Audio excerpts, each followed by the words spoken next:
чалавеканенавісніцкія рэжымы рэальна плануюць, от, прынамсі на ўзроўні сцэнара, падзарваць украінскую атамную электрастанцыю. Пуцін там ужо штосьці прыстрэльваецца, а Лукашенко ўслых агучвае гэтыя пагрозы, пакуль з ім там сюсюкаюцца Макрон і Трамп. Я не кажу, што дрэнна, што сюсюкаюцца, но чыста як факт канстатую, пакуль нават некаторыя высокія дзяржаўныя мужы ва ўкраіне ўскладаюць на Лукашэнку пэўныя спадзевы.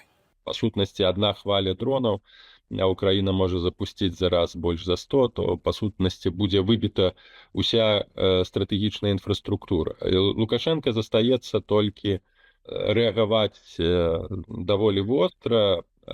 Тая цэль, пра якую ён узгадаў, я лічу, гаворка можа весціся альбо пра Чарнобыль, Чарнобыльскую АЭС, альбо пра Ровенскую АЭС. Ровенская атамная электрастанцыя з'яўляецца адной з самых вялікіх станцый у Гэта атрымоўваць такі ядзерны шантаж ад Лукашэнкі? Ядерны шантаж, тое, чым займаецца па сутнасці Пуцін.